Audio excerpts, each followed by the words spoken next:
एक साधी दिसणारी सोसायटी, पण तिच्या मागे लपलेली आहेत अनेक रहस्य. एका मर्डरनं हलवलंय सगळं शहर. शंका कुणावर ठेवावी हेच समजेन असं झालंय. एक एक करून उघडत चाललेले नात्याचे गुंतागुंतीचे धागे आणि या सगळ्या गोंधळात हरवलेलं एक नाव, सोनू. शेवटी कोण आहे खरा मर्डरर आणि सोनूचं खरं गुपित काय आहे हे जाणून घ्यायला बघा ही धगधगाट करणारी कथा. कारण या सीझनमध्ये प्रत्येक पात्राच्या चेहऱ्यामागे आहे एक वेगळं रूप. Welcome to the world of secret, lies and suspense. नमस्कार मंडळी, चित्रपट व्याख्याती या चॅनलवर तुमचं स्वागत आहे. आज आपण एक अप्रतिम वेब सिरीजचं एक्सप्लेनेशन करणार आहोत. सनफ्लावर सीझन 1 मधील सर्व एपिसोड्स. ही वेब सिरीज तुम्हाला नक्कीच आवडेल, म्हणून व्हिडिओला लाईक करायला विसरू नका. चला तर मग व्हिडिओला सुरुवात करूया. पहिल्या एपिसोडच्या सुरुवातीला एक नारळ पाणी विकणारा सनफ्लावर नावाच्या सोसायटीत जातो. तो एका इमारतीत जाऊन फ्लॅट नंबर 1001च्या दारासमोर नारळ पाणी ठेवतो. त्यानंतर आपण मिस्टर आहुजा यांना पाहतो, जे एक शिक्षक आहेत आणि त्यांची पत्नी मिसेस आहुजा या गृहिणी आहेत. मिस्टर आहुजा आपल्या फ्लॅटमधून बाहेर येतात आणि समोरच्या फ्लॅटच्या नारळ पाण्यात इंजेक्शनने काहीतरी मिसळतात. मात्र इंजेक्शनची सुई नारळ पाण्यातच अटकते. अचानक आतून काहीतरी आवाज येतो. त्यामुळे मिस्टर आहुजा घाईघाईने नारळ पाण्याचे पॅकिंग व्यवस्थित करून आपल्या फ्लॅटमध्ये निघून जातात. यानंतर आपण राज कपूर नावाच्या व्यक्तीला पाहतो, जो एक मोठा बिझनेसमॅन असून मिस्टर आहुजांचा शेजारी आहे. राज फ्लॅटच्या बाहेर येतो आणि नारळ पाणी उचलतो. तो नारळ पाण्याची पिशवी संतापाने आहुजांच्या घरासमोरच फेकून देतो, ज्यावरून स्पष्ट होतं की त्यांच्यात अजिबात पटत नाही. नंतर राज आपल्या फ्लॅटमध्ये जाऊन नारळ पाणी पितो आणि बाहेर येऊन रिकामा नारळ आहुजांच्या गेटसमोर ठेवतो. शिवाय तो आहुजांच्या दारासमोरूनच त्यांच्या पेपरमधला एक पार्ट घेऊन जातो. राज आपल्या बाथरूममध्ये जाऊन पेपर वाचायला लागतो आणि अचानक त्याच्या डोळ्याचा रंग लालसर होतो. काही क्षणातच तो टॉयलेट सीटवरच मरण पावतो. पुढच्या सीनमध्ये पोलिसांची संपूर्ण टीम राज कपूरच्या घरात येऊन तपास सुरू करते आणि त्याचा मृतदेह पोस्टमॉर्टमसाठी घेऊन जाते. दुसरीकडे मिस्टर आहुजा आपल्या घराच्या गेटमधून हे सगळं लपून पाहतात आणि स्वतःशीच म्हणतात, कपूर इतक्या लवकर कसा मेला? त्याच्या हिशोबाने तर तो 10 तासाने मरायला हवा होता. यावरून स्पष्ट होते की मिस्टर आहुजा आधीपासूनच राजला मारण्याचा संपूर्ण प्लॅन तयार करून बसले होते. दरम्यान कंपाऊंडर राजची बॉडी लिफ्टमधून खाली नेत असतो, तेव्हा त्यांना आठवतं की त्यांचं काही सामान राजच्या घरातच राहिलेले आहे आणि ते घेण्यासाठी परत जातात. पण तोवर लिफ्ट खाली जाऊन पोहोचलेली असते. यानंतर आपण सोनू सिंग नावाच्या तरुणाला पाहतो, जो एक बॅचलर आहे आणि प्रत्येक गोष्ट परफेक्ट करण्याचा प्रयत्न करतो. एका प्रकारे त्याला ओसीडी आहे. त्याला प्रत्येक वस्तू ठराविक जागेवरच हवी असते. सोनू एका कॉस्मेटिक कंपनीच्या सेल्स डिपार्टमेंटमध्ये काम करतो आणि तिथे त्याची खूप प्रशंसा होते. पण त्याची एक मोठी कमजोरी म्हणजे त्याला मुली आवडतात, पण तो त्यांच्याशी बोलू शकत नाही. सोनू ऑफिससाठी तयार होतो आणि आपल्या घराचा कचरा गेटजवळ ठेवतो. मात्र त्याच्या उंदीर मारण्याची औषधाची बाटली इमारतीवरून खाली कुठेतरी अडकते. सोनू लिफ्टने खाली उतरतो आणि त्याला तिथे एका डेड बॉडीचे दर्शन होते, ज्यामुळे तो घाबरतो आणि बाजूला होतो. खाली पोहोचताच कंपाऊंडर ती डेड बॉडी उचलून पोस्टमॉर्टमसाठी नेतात. यानंतर आपण इन्स्पेक्टर एस ढेरा यांना पाहतो, ज्यांना सर्वजण डीजी म्हणतात. डीजी आता सनफ्लावर सोसायटीतील लोकांशी चौकशी करतो आणि मृतदेह तपासतो. दुसरीकडे सोनू सोसायटीच्या डस्टबिनमध्ये आपला कचरा टाकतो आणि पोलिसांकडे जातो. तिथे आपण सब इन्स्पेक्टर चेतन तांबे यांना पाहतो, जो एक खूप कडक पोलीस अधिकारी आहे. डीजी आता सोसायटीच्या चेअरमॅन कडून सोसायटीची संपूर्ण माहिती घेतो. दुसरीकडे मिस्टर आहुजांच्या घरात एक पोलीस अधिकारी त्यांना चौकशीसाठी खाली येण्यास बोलतो.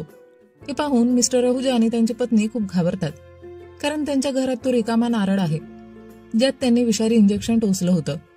म्हणूनच ते पटकन तो नारळ पाणी एका गमल्यात लपवतात आणि पोलिसांसोबत खाली जातात. डीजी मिस्टर आहुजांशी बोलतो, तेव्हा कळतं की आहुजा आणि राज कपूर यांच्यात पार्किंगच्या वादावरून आधीच भांडण झालं होतं. इतकंच नाही तर आहुजांनी राजला ठार मारण्याची धमकीही दिली होती. मात्र आहुजा सांगतात की त्यांनी रागाच्या भरात असं बोललं होतं आणि शेजाऱ्यांमध्ये अशा गोष्टी होतच राहतात. यानंतर डीजी सोनूला विचारतो, तो मृत्यूनंतरच्या रात्री किती वाजता घरी आला होता? सोनू सांगतो की तो रात्री 11:15 वाजता घरी आला होता. पण तेव्हा तिथं उभा असलेला वॉचमन सांगतो की सोनू रात्री 8:30ला घरी आला होता, कारण त्याने स्वतः त्याला पाहिलं होतं. तेव्हा सोनू बोलतो की बहुतेक परवाच्या दिवशी मी 11:15 आलो असेल. हे ऐकून पोलीस सोनूवर संशय घेतात. मात्र त्यानंतर सोनू ऑफिसला निघून जातो. डीजी आता सब इन्स्पेक्टर तांबे यांना सोसायटीमधील सीसीटीव्ही फुटेज तपासण्याचे आणि प्रत्येक ठिकाणी शोध घेण्याचा आदेश देतो, जेणेकरून खुनाविषयी काही धागेदोरे सापडतील. पुढच्या सीनमध्ये तांबे सीसीटीव्ही मध्ये सोनूला डस्टबिनमध्ये काहीतरी टाकताना पाहतो आणि त्याचा व्हिडिओ काढतो. यानंतर सोनू आपल्या ऑफिसमध्ये पोहोचतो, जिथे आपण आचलला पाहतो. सोनू तिच्यावर एकतर्फी प्रेम करतो, पण तिला आपली भावना सांगायची त्याची हिंमत होत नाही. सनफ्लावर सोसायटीमध्ये तांबे आता कामिनीकडून राजबद्दल माहिती घेतो, कारण कामिनी राजच्या घरी काम करत होती. कामिनीच्या बोलण्यावरून कळतं की तिने राजचा मृतदेह पहिल्यांदा 7:20 पाहिला होता आणि तिने लगेचच सोसायटीच्या चेअरमॅनला याची माहिती दिली. तांबे कामिनीला राजच्या कुटुंबाबद्दल विचारतो, तेव्हा ती सांगते की राजची पत्नी होती, पण ती त्याला सोडून गेली होती. दरम्यान ऑफिसमध्ये आज आचलचा वाढदिवस असतो. सोनूने आचलसाठी एक सरप्राईज बर्थडे केक मागवलेला असतो. त्याचा प्लॅन असतो की जेव्हा आचल केक कापेल तेव्हा तो तिला सांगेल की हे सर्व त्याने तिच्यासाठी केलं आहे. पण जेव्हा आचल केक खाते तेव्हा तिची प्रकृती अचानक बिघडते, कारण तिला पायनॅपल फ्लेवरची अलर्जी असते. हे पाहून सोनू शांत बसून राहतो. सनफ्लावर सोसायटीमध्ये आता 2 नवीन मुली राहायला येतात. त्यापैकी एका मुलीचं नाव जस्टिना असतं, जी एक फॅशन मॉडेल असते, तर दुसरीचं नाव गोल्डीन असतं, जिला एक प्रसिद्ध सिंगर बनायचं असतं. दुसरीकडे तांबे आता ऑटोप्सीच्या डॉक्टरकडे जातो. तिथे त्याला खात्री होते की राज कपूरचा खून झालेला आहे. सोनू आता कॅबने आपल्या घरी येतो आणि पाहतो की त्याच्या समोरच्या घरात 2 नवीन मुली राहायला आल्या आहेत. हे पाहून तो आनंदी होतो. त्यानंतर सोनूला एक क्रेडिट कार्ड विकणाऱ्या मुलीचा फोन येतो आणि तो तिच्याशी वैयक्तिक गप्पा मारतो. म्हणजे सोनू असा मुलगा आहे की जो मुलींच्या जवळ जाण्यासाठी काहीही करू शकतो. दरम्यान तांबे आणि वरिष्ठ अधिकाऱ्याला डीजीला पोस्टमॉर्टम रिपोर्ट देतो. सांगतो की राज कपूरच्या रक्तात ब्रोमेथिलीन नावाचा विष सापडला आहे, जे उंदरांना मारण्याच्या औषधात असतं. डीजी विचार करतो की ब्रोमइथिलीनमुळे मारायला साधारणतः 10 तास लागतात, पण राज डायबेटिक पेशंट होता, त्यामुळे त्याचा लवकरच मृत्यू झाला. डीजी आणि तांबे आता सनफ्लावर सोसायटीमध्ये जातात. हे पाहून मिस्टर आहूजा घाबरतात, कारण त्यांना वाटतं की पोलीस त्यांना पकडायला आले आहेत. पण प्रत्यक्षात डीजी आणि तांबे सोनू सिंगच्या घरी आलेले असतात आणि इथे पहिल्या एपिसोडचा शेवट होतो. दुसऱ्या एपिसोडची सुरुवात होते जेव्हा डीजी आणि तांबे सोनू सिंगची चौकशी करतात आणि त्याला विचारतात की त्याने त्याचं जेवण न खाता का तिकडे डस्टबिन मध्ये टाकलं. ते जेवण कचरापेटीतून काढून त्यांनी आणलेलं असतं. सोनू सांगतो की रात्री डिलिव्हरी बॉय उशिरा आला होता आणि तोपर्यंत त्यानं दुसरं जेवण करून घेतलं होतं, त्यामुळे तो ऑर्डर केलेलं जेवण फ्रीजमध्ये ठेवू शकला नाही, कारण त्याच्या घरातील उंदराने फ्रीजची वायर कापली होती आणि त्यामुळे ते सगळं खराब झालं होतं. डीजी त्याचा फ्रीज तपासतो, पण तो व्यवस्थित चालू असतो. म्हणजेच सोनू खोटं बोलत होता, पण तो लगेच सांगतो की त्याचा फ्रीज कधी चालतो तर कधी बंद होतो. त्यानंतर डीजीला सोनूच्या फ्रीजवर एक मुलीचा फोटो सापडतो, जो सोनूने त्या मुलीच्या लग्नात काढलेला असतो. तांबे लगेच त्या फोटोचा तपास घेण्यासाठी तो फोटो काढून घेतो. दरम्यान मिस्टर आणि मिसेस आहूजा नारळ गमल्यातून काढून त्यातलं इंजेक्शन बाहेर काढतात, जे त्यांनी नारळाच्या पाण्यात विष मिसळण्यासाठी वापरलं होतं. ते इंजेक्शन टॉयलेटमध्ये फ्लश करण्याचा प्रयत्न करतात, पण ते फ्लश होत नाही. डीजी आता सोनूला सांगतो की ज्या हॉटेलमधून त्याने जेवण ऑर्डर केलं होतं त्याच हॉटेलमधून राज कपूरनेही त्याच रात्री जेवण मागवलं होतं. कदाचित त्या जेवणात विष होतं आणि त्यामुळे राजचा मृत्यू झाला. हे ऐकून सोनू आपल्या उंदराला मनोमन धन्यवाद देतो, कारण त्याने फ्रीजची वायर कापली नसती तर सोनूने ते जेवण जेवलं असतं आणि तोही मरण पावला असता. यानंतर सोनू सांगतो की त्याने उंदराला मारण्यासाठी घरात उंदीर मारण्याचं औषध ठेवलं होतं आणि कदाचित आता तो उंदीर मरून गेला असावा. तांबे लगेचच बोलतो की उंदीर मारण्याच्या औषधात ब्रोमइथिलीन नावाचं विष असतं. डीजी आता सोनूला विचारतो की त्याचं औषध कुठे आहे. सोनू सांगतो की ती बाटली कुठेतरी हरवली आहे, त्यामुळे पोलिसांचा संशय त्याच्यावर अधिकच वाढतो, कारण सर्व पुरावे त्याच्यावरच येत होते. डीजी सोनूला बजावतो की तो कुठेही, अगदी शहराबाहेरही जाऊ शकत नाही. यानंतर आपण मिस्टर दिलीप अय्यरला पाहतो, जो सोसायटी कमिटीचा हेड मेंबर असतो. तो जस्टिनाला एका गाडीत जाताना पाहतो आणि त्याला वाटतं की आजकालच्या पिढीची नैतिकता बिघडत चाललेली आहे. तो आपल्या पत्नीला सांगतो की त्यांच्या सोसायटीत कोणत्याही बॅचलरला फ्लॅट दिला जाऊ नये. यानंतर आपल्याला दिलीप अय्यरची मुलगी पॅडी अय्यर दिसते. ती एक टॉमबॉय असते आणि तिला मुलांसारखं वागणं आवडतं. पॅडीची आई तिला समजावते की सोसायटीमध्ये निवडणूक होणार आहे आणि तिच्या वडिलांना चेअरमॅन बनायचं आहे, त्यामुळे तिने थोडं स्त्रीसुलभ वागावं जेणेकरून तिच्या वडिलांना मत मिळू शकतील. दुसरीकडे आहुजा आणि त्याची पत्नी राज कपूरच्या मृत्यूचा आनंद साजरा करत असतात. इथे फ्लॅशबॅक मध्ये दाखवलं जातं की एका रात्री जेव्हा मिस्टर आहुजा आपल्या पत्नी बरोबर खाजगी क्षण घालवत असतात तेव्हा राज कपूर आपल्या घरी टेबल टेनिस खेळत होता.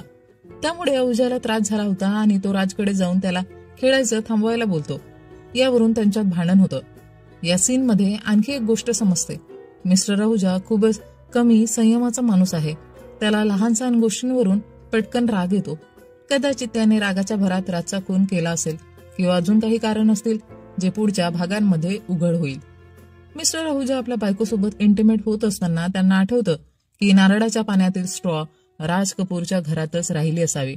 त्यांना चिंता वाटते की त्या स्ट्रॉवर त्यांच्या हाताचे ठसे असतील आणि जर ती पोलिसांना मिळाली तर सगळा संशय त्यांच्यावर जाईल आणि पोलीस त्यांना अटक करतील. इकडे पोलीस फूड डिलिव्हरी रेस्टॉरंटच्या मालकाशी बोलतात आणि दुसऱ्या दिवशी एका डिलिव्हरी बॉयला पकडतात. या डिलिव्हरी बॉयचं नाव ही सोनूच असतं.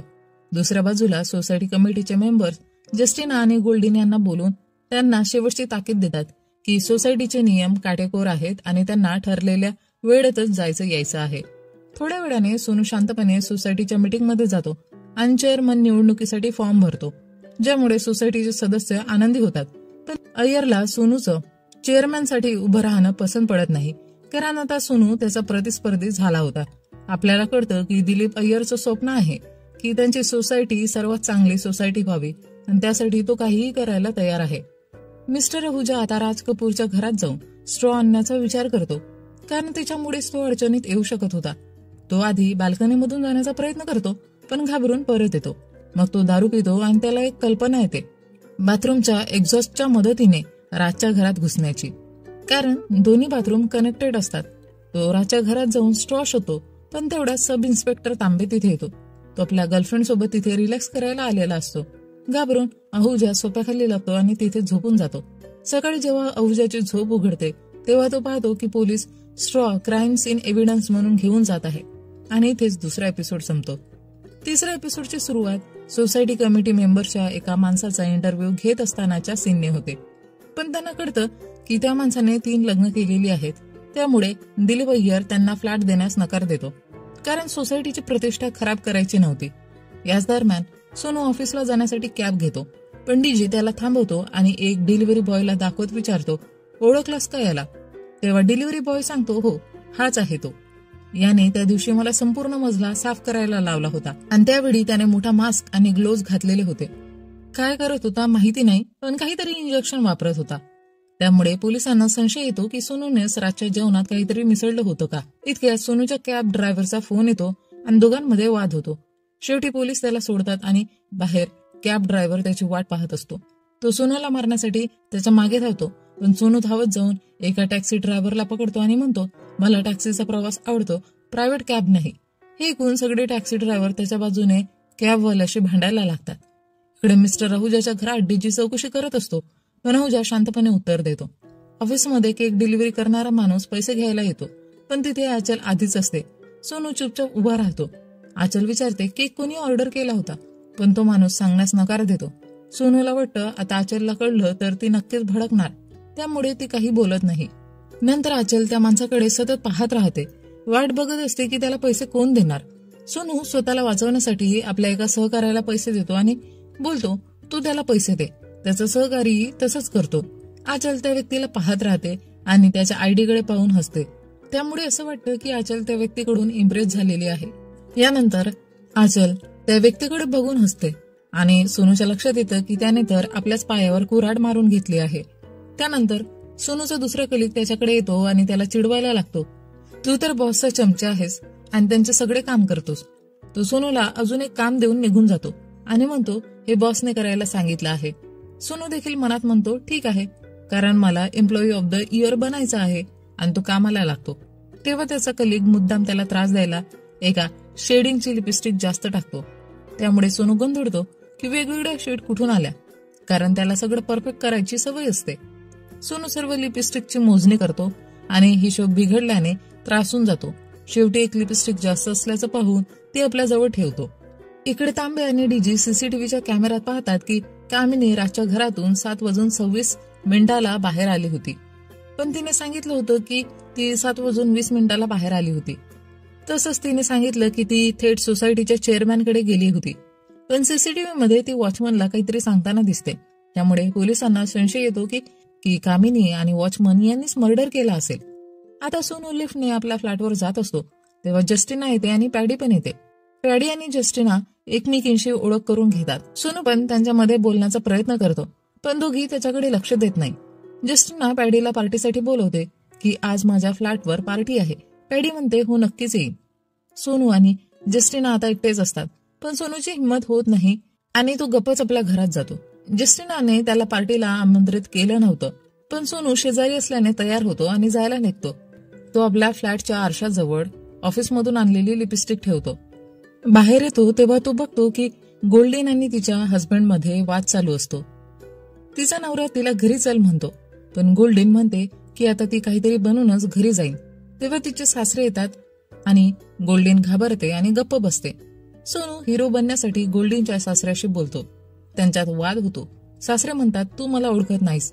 सोनू उत्तर देतो तुम्ही पण मला ओळखत नाही. मी एक वेडा आहे, काहीही करू शकतो. मला धमक्यांनी काही फरक पडत नाही असं म्हणून फोन कट करतो. सोनू गोल्डीनला सांगतो आता ते तुला फोन करणार नाहीत. गोल्डीनचे सासरे आणि नवरा यांच्यात बोलणं होतं. सासरे म्हणतात फोन ट्रेस करा आणि बघा की ती कुठे आहे आणि त्या वेड्याला धडा शिकवा. सासरे मोठे मंत्री असतात ज्याच्याशी सोनूने उगाच पंगा घेतलेला असतो. आणि यासोबतच एपिसोड 3 इथे संपतो. एपिसोड 4 सुरू होतो तेव्हा कामिनी घरात येते. तेव्हा तांबे तिला पकडायला येतो आणि तिला सोबत घेऊन जातो. सोनू पार्टीत असतो. तो गोल्डीन सोबत चिटकतो, पण ती त्याच्याकडे लक्षच देत नाही. पण नंतर पॅडी पण पार्टीत येते. जस्टिना आणि सोनूची भेट होते. जस्टिना त्याला ड्रिंक ऑफर करते, पण सोनू सांगतो की मी फक्त माझ्या सर्कलमध्येच पितो. मग दोघांत खूप गप्पा होतात. सोनू आपली नोकरी वगैरे सगळं सांगतो. इकडे तांबे कामिनीला तिचा फोटो दाखवतो आणि म्हणतो तू आणि वॉचमननेच मर्डर केलाय ना. पण कामिनी नकार देते. तांबे तिचा फोन तपासतो. तिथे फक्त वॉचमनचे फोटो असतात आणि समजतं की त्या दोघांचं अफेअर चालू आहे, जरी कामिनीचं लग्न झालेलं असलं तरीही. सोनू आणि पॅडीची पण ओळख होते. पॅडीला समजतं की सोनूस तिच्या वडिलांच्या विरोधात चेअरमॅनच्या निवडणुकीला उभा आहे. हे जस्टिना पण ऐकते आणि ती खुश होते. जस्टिना सगळ्यांना सांगते की सोनू चेअरमॅन पदासाठी उभा राहणार आहे. नंतर सोनू सर्वांना आपल्या फ्लॅटवर पार्टीसाठी बोलवतो. एवढ्यात एक मुलगी वॉशरूम मध्ये जाते. तिला तिथे ती लिपस्टिक सापडते. तिला ती खूप आवडते आणि ती चोरून घेऊन जाते. तेवढ्यात तिथे एका माणसाला तो मेलेला उंदीर सापडतो आणि तो बाहेर फेकतो. सोनू विचार करतो की या उंदरामुळेच माझा जीव वाचला आहे. दुसऱ्या दिवशी सकाळी आपण बघतो की कामिनी अजूनही पोलीस ठाण्यातच अडकलेली आहे आणि पोलीस तिला सोडत नाहीत. तेव्हा डीजी एका कॉन्स्टेबलला फोन करून सांगतो त्या सोसायटीवर लक्ष ठेवा, काही कळलं तर लगेच कळवा. यानंतर डीजी तांबेला सांगतो रातचा फोन ट्रेस कर, कदाचित काहीतरी सुराग मिळेल. दुसरीकडे आपण पाहतो की नारळ पाणी विकणारा माणूस पोलिसांना सांगतो राज माझा कस्टमर होता, पण तो तर आता मेलाय. हे ऐकून तो रडायला लागतो आणि म्हणतो त्याने माझ्या 2 महिन्याचे पैसेही दिलेले नाहीत. तेव्हाच मिस्टर अवजा तिथे येतात, जे त्या नारळाला नष्ट करण्यासाठी आलेले असतात. पण पोलिसांना पाहून ते तिकडून निघून जातात.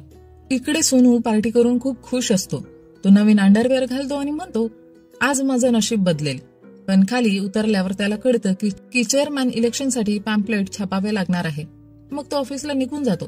सोनूला ते नवीन अंडरवेअर घालून खूपच खाज येऊ लागते. इकडे कमिटी मेंबर्स एका महिलेचा फ्लॅटसाठी इंटरव्ह्यू घेत असतात. पण जेव्हा त्यांना समजतं की ती मुस्लिम आहे तेव्हा दिलीप अय्यर म्हणतो मला तिच्या धर्माशी काही देणं घेणं नाही, पण कमिटीच्या सगळ्या मेंबर्सला तर पटायला हवं. यावरून त्या दोघात चांगलाच वाद होतो. आता ऑफिसमध्ये सोनू पोहोचतो, पण खूपच अस्वस्थ असतो. तेव्हा त्याला आचल आणि एडी हसत बोलत असताना दिसतात. सोनू लगेचच एडीकडे जाऊन म्हणतो तू केकचे पैसे दिलेलेस का? ते पैसे मी दिले होते. सोनूचा प्रयत्न असतो की आचलला एडीबद्दल सांगावं, पण आचल त्याच्या बोलण्याकडे लक्ष देत नाही. इकडे डीजी राजच्या बायकोला फोन करतो आणि सांगतो तुमचे मिस्टर राज मरण पावलेत. पण राजची बायको म्हणते मला त्याच्याशी काही घेणं देणं नाही आणि पुन्हा फोन करू नका. आता अहुजा आणि त्याची बायको काही सामान घेऊन बाहेर जात असतात, पण पोलीस त्यांची झडती घेतात. झडतीनंतर पोलीस त्यांना सोडून देतात. अहुजा म्हणतो हे पोलीस आपल्याला नारळ लपू देणार नाहीत, आपण अडकू शकतो. इकडे सोनू ऑफिसमध्ये बसून आपल्या इलेक्शनसाठी एक पॅम्पलेट डिझाईन करतो. तेवढ्यात त्याला पुन्हा खाज येऊ लागते. तो वॉशरूम मध्ये जातो आणि बघतो की त्याच्या अंडरवेअरचा स्टिकर अजून काढलेला नाही, म्हणून त्याला ती खाज येत होती. तो ते कापायचा विचार करतो, पण धारदार वस्तू मिळत नाही. मग तो अर्ध्या कपड्यात बाहेर येतो धारदार वस्तू शोधायला, पण स्टाफमध्ये एक माणूस येतो आणि सोनू परत वॉशरूम मध्ये लपतो. तेवढ्यात तो स्टाफवाला सोनूची पॅन्ट उचलून घेऊन जातो. सोनू रूम मध्येच अडकतो आणि त्याला काही सुचत नाही की बाहेर कसं जावं. अखेर रात्री सगळे ऑफिसमधून निघून गेल्यावर सोनू तिथल्या एका पुतळ्याचा फ्रॉक घालतो आणि बाहेर येतो आणि हे सगळं सीसीटीव्ही मध्ये रेकॉर्ड होत असतं. इकडे अहुजा नारळवरचे फिंगरप्रिंट पुसतो की जर कोणालाही तो सापडला तरी आपलं नाव येऊ नये. डीजी आपल्या मुलाबरोबर असतो आणि बायकोची वाट पाहतो, पण त्याची बायको म्हणते मी सिनेमाला आले, माझ्यासाठी थांबू नको. डीजी निराश होतो. सोनू त्या फ्रॉक मध्ये सोसायटीत येतो आणि पॅडीला भेटतो. पॅडी उदास असते कारण तिच्या वडिलांनी तिची बाईक विकली होती. सोनू आणि पॅडी गप्पा मारतात तेव्हा पॅडी सोनूचे पॅम्पलेट्स बघते आणि म्हणते चल आपण सोसायटीत पॅम्पलेट वाटू. पॅडीला वडिलांवर राग असतो, म्हणून ती ठरवते की सोनूला चेअरमॅन बनवायचं. तेवढ्यात डीजीला आठवतं राज नेहमी नारळाचं पाणी प्यायचा, पण त्याच्या रूम मध्ये नारळ नव्हता. तांबे म्हणतो मी चौकशी करतो. इकडे अहुजा नारळ डस्टबिन मध्ये टाकायला जातो, पण अचानक कोण आहे तिथे असा आवाज येतो आणि तो घाबरतो. त्यामुळे नारळ सोनूच्या फ्लॅट बाहेरच ठेवून पडून जातो. तेव्हा सोनू आणि पॅडी प्रत्येक फ्लॅट समोर पॅम्पलेट ठेवत असतात. सोनू नारळ उचलतो, तो त्याला कचरा वाटतो. तो नारळ फ्लॅटमध्ये नेऊन डस्टबिन मध्ये टाकतो. नंतर सोनू जेव्हा मोबाईल उघडतो तेव्हा बघतो की आचल आणि एडी एकमेकांचे फेसबुक फ्रेंड झालेत. हे बघून सोनूला प्रचंड जडफडाट होतो. यानंतर पुढे आपण सोनूला काही इंजेक्शन काढताना पाहतो. आता तो त्या इंजेक्शनचं काय करणार हे आपल्याला पुढे कळणार. आणि काय तो ईडीला मारणार तर नाही ना. याच ठिकाणी एपिसोड 4 संपतो.